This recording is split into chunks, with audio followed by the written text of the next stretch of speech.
अगर कहीं से जैसे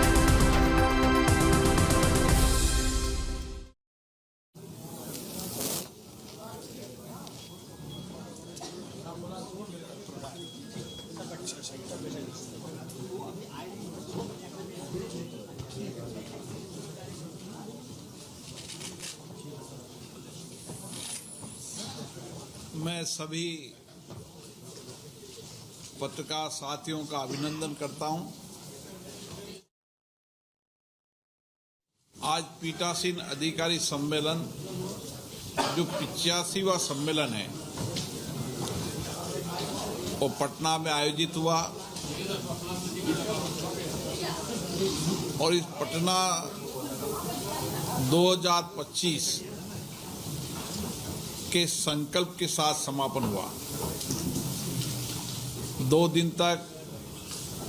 पीठासीन अधिकारियों के चिंतन, चर्चा, संवाद, अनुभव को साझा किया और उसमें 5 संकल्प पारित किए जो पटना 2025 के संकल्प होंगे, जिसको लेकर हम हमारी विधायी संस्थाओं को संवैधानिक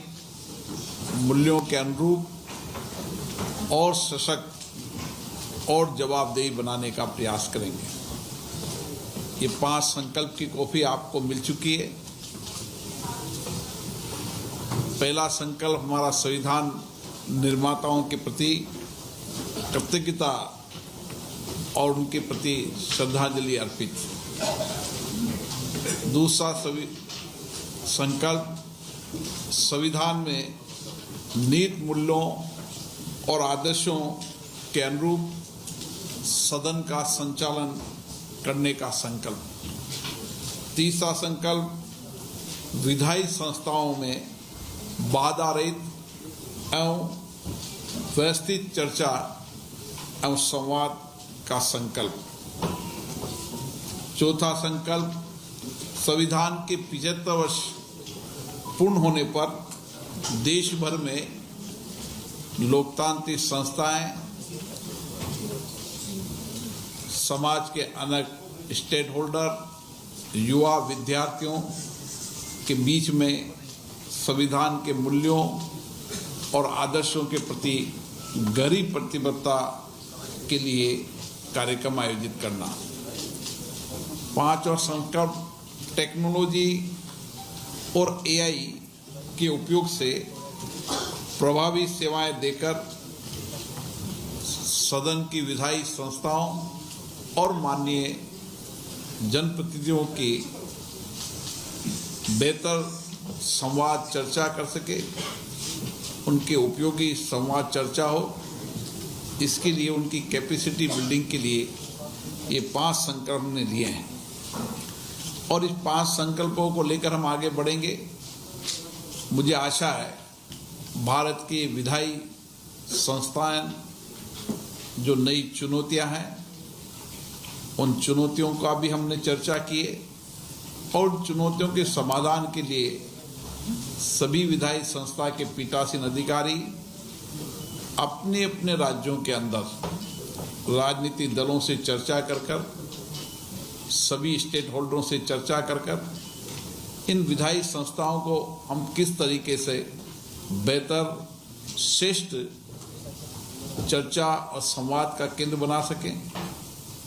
सदनों में कानून पर व्यापक चर्चा हो, नीतियों और कार्यक्रम पर चर्चा हो और उसके साथ जनता की अपेक्षाएं, आकांक्षाएं और जनता के अभावों पर सभी जनप्रतिनिधि अपने सार्थक तरीके से विचार व्यक्त करें ताकि इन विधायी संस्थाओं को और प्रभावी बना सकें। इसी तरीके से पूरे वर्ष भर संविधान की 75वीं वर्षगांठ पर राज्य के पीठासीन अधिकारी अपने अपने यहाँ पर लोकतंत्र की जितनी संस्थाएं हैं, पंचायत, नगरीय सरकार, सरकारी संस्थाएं और विद्यार्थी, महिलाएं, NGO,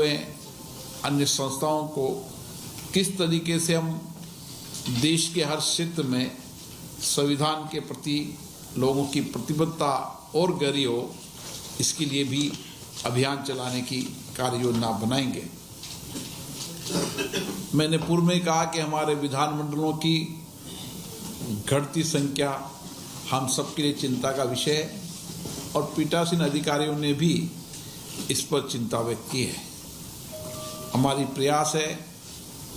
कि विधायक और विधायक संस्थाएं सभी श्रेष्ठ आचरण करें। इसके लिए जो घंटे निर्धारित किए गए हैं उन घंटों पर व्यवधान रहित चर्चा हो और पूर्व में कई पीठासीन अधिकारी सम्मेलनों में कई निर्णय, फैसले, संकल्प हुए हैं, उनको आगे बढ़ाएं ताकि हम जो घटती संख्या है विधानसभाओं की, उसको हम किस तरीके से उनकी संख्या बढ़ा सकते हैं और चर्चा संवाद को बेहतर कर सकते हैं। इसी तरीके से माननीय सदस्यों के क्षमता निर्माण की सहायता के लिए सभी राज्यों के अंदर एक उत्कृष्ट रिसर्च और रेफरेंस विंग होगी, जिसको टेक्निकल रूप से भी संसद सहयोग करेगी ताकि बेहतर रिसर्च और रेफरेंस से माननीय सदस्य पुरानी डिबेट, चर्चाओं को पढ़कर और किस तरीके से वर्तमान के अंदर कानून बनाते समय और चर्चा डिबेट के अंदर और बेहतर तरीके से बोल सकते हैं, इसके लिए रिसर्च और रेफरेंस वीक का भी सभी विधानसभाओं में एक प्लेटफॉर्म उपलब्ध होगा। इसी के साथ हमारी जो संसद और विधान मंडल की जो संसदीय समितियां हैं, उनको और प्रोडक्टिविटी बनाया जाए, उनको और उपयोगी बनाया जाए, उनको और जवाबदेही बनाया जाए, क्योंकि विधानमंडल हो चाहे संसद हो, सभी संसदीय समितियां मिनी पार्लियामेंट की तरह काम करती हैं, जिसमें अलग अलग विभागों की समितियां भी होती हैं। कुछ पब्लिक अकाउंट्स कमेटी और एस्टीमेट कमेटी सभी राज्यों के अंदर है और पिछली बार हमने पब्लिक अकाउंट कमेटी के 100 वर्ष होने पर सभी राज्यों के पब्लिक अकाउंट कमेटी के चेयरमैन, उनके सदस्यों का सम्मेलन बुलाया था। आने वाले समय में राज्यों की जो सभी संसदीय समितियां हैं उनका एक सम्मेलन बुलाएंगे ताकि वहां पर संसदीय समितियों के कार्यक्रम को हम उपयोगी बना सकें, संसदीय समिति के कार्यों को प्रोडक्टिविटी को से जवाबदेही बना सकें, क्योंकि संसदीय समितियां जहां पर शासन में पारदर्शिता लाती है, वहां प्रशासन के अंदर ईमानदारी और पारदर्शिता लाने का काम भी करती है। इसलिए जितनी संसदीय समितियों का कार्यक्रम श्रेष्ठ होगा, उतनी ही हम जनता की अपेक्षाएं, आकांक्षाएं पूरी कर पाएंगे। इसी के साथ हमने गुजरात केवड़िया के अंदर माननीय प्रधानमंत्री जी ने भी आग्रह किया था,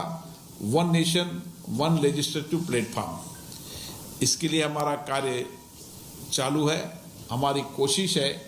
कि 2025 तक हम सभी लेजिस्लेटिव संस्थाओं को एक प्लेटफॉर्म पर ला सकें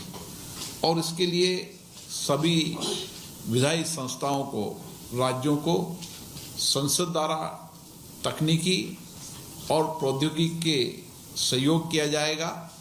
और उनकी जितनी भी डिबेट है, उन डिबेटों को आर्टिफिशियल इंटेलिजेंसी का उपयोग करते हुए, जैसे भारत की संसद कर रही है, उसको उनकी मूल भाषा में और 2 भाषा में जो विधायी संस्था उचित समझेगी उसमें उसका डिबेट को डिजिटाइजेशन किया जाएगा ताकि एक प्लेटफॉर्म पर देश की विधायी संस्थाओं को देश की जनता देख सके और उससे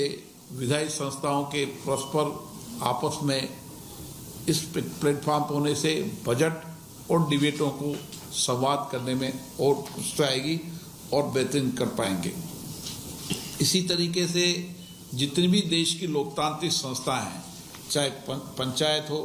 चाहे नगरीय सरकारें हों या चुनी लोकतांत्रिक संस्थाएं, उन संस्थाओं के कार्यक्रम को कैसे बेहतर किया जाए। वहाँ पर विकास की योजनाएं बनती है, विकास में जनता की भागीदारी हो, जनता की सहभागिता हो और विकास की योजनाओं में जनभागीदारी के साथ जनप्रतिनिधियों के भी विचार ठीक से व्यक्त हो और उस कार्य योजना में उनकी भागीदारी ज़्यादा बेहतर हो और उन सदनों के अंदर भी अच्छी चर्चा संवाद हो। उनका सदन भी चर्चा संवाद के केंद्र के साथ समस्याएं, अभाव, विकास की योजनाओं में ठीक तरीके से कार्यक्रम कर सके। इसके लिए भी समय समय पर सभी राज्य की विधायी संस्थाएं, विधानसभा अपने अपने राज्य के अंदर लोकतांत्रिक संस्थाओं को शिक्षण और प्रशिक्षण का काम देगी। देश के अंदर भारत की संसद की प्राइड जो प्रशिक्षण संस्था है वो दुनिया की बेस्ट प्रशिक्षण संस्था है। अभी तक 100 देशों की संसदें और उनके अधिकारी इस प्राइड संस्था के माध्यम से प्रशिक्षण लेते हुए आए हैं। आने वाले समय के अंदर राज्य की विधानसभाओं के अंदर भी प्राइड और राज्य की विधानसभा मिलकर इस प्रशिक्षण संस्था को और बेहतर बनाएंगे। अभी राज्य के अंदर जब कभी नई विधानसभा बनती है, विधायकों का और वहाँ के अधिकारी कर्मचारियों का भी प्रशिक्षण का काम नियमित चलता है।